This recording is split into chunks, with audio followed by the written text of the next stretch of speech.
Hey guys, it's a beautiful day today and I'm here to try the new Escapade step-on bindings.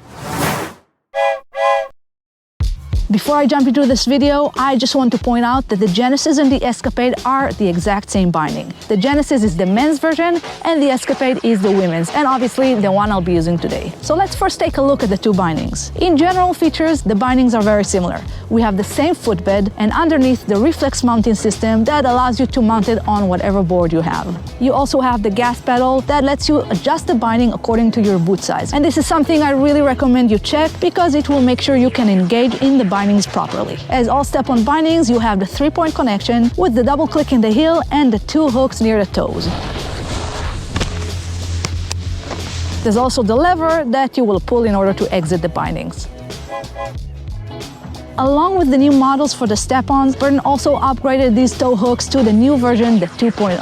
I personally didn't have an issue with the previous model, but a lot of people complain about that clicking noise, so it's nice to see that Burton addressed it and fixed it. And honestly, I can't hear anything now. These new 2.0 toe hooks are also smoother and easier to engage and exit the binding. So the main difference between the models of the regular step-on and the Escapade or Genesis is in the Highbacks. They both have the same forward lean adjustment screws, but the Escapade and the Genesis have the Kickback Hammock attached to the Highback. Basically, it's a mesh part that's held by internal spring tension between the hammock and the Highback to increase the response and reduce the vibrations. It's supposed to offer a more comfortable and forgiving ride, but still with a lot of control. The other difference is that the Highbacks in the Genesis and the Escapade is softer. Now, I tried to look for details on that online and I couldn't find much, but I confirmed it with the guys at the store, and you can see by the flex of the Highback that they are indeed softer.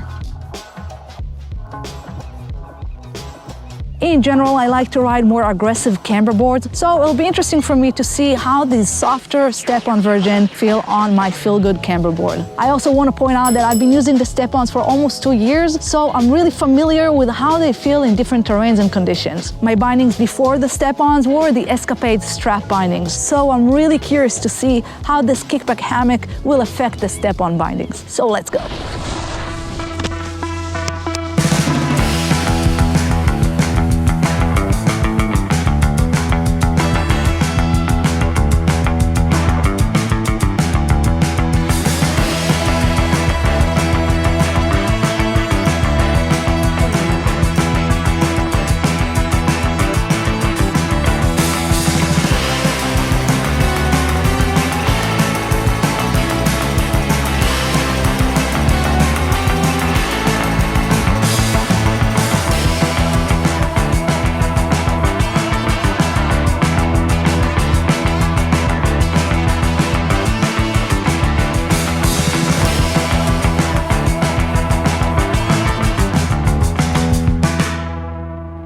Okay, so let me just start by saying that that was really fun. First, like I said before, the new 2.0 toe hooks are a nice upgrade. I can't hear any of the clicking noise and the entrance to the binding is super smooth and I barely have to put any weight down. But let's talk about what's really important, the main difference between the Genesis and Escapade to the regular step-ons, and that's the Highbacks. As I mentioned, these are the softer bindings from the step-on family. And I guess when you have the regular step-ons and the stiffer step-on X, that softer binding is the one that's missing in the series. So it's nice to see that option available. Again, I usually ride stiffer boards and I really like the high response from the boots and the bindings, which is partly why I like the step-ons in general. But I gotta say, this was a really fun ride. When I tested flexing the board and trying to shift weight, the bindings did feel softer, but at the same time, I didn't lose any response. When you're just cruising, you might not feel a lot of difference. But when you push the performance, like doing carving and butters and trying to freestyle on those side hits, you will feel that added flex to the binding. The second thing is that Kickback Hammock. Now, in the Escapade and Genesis strap binding,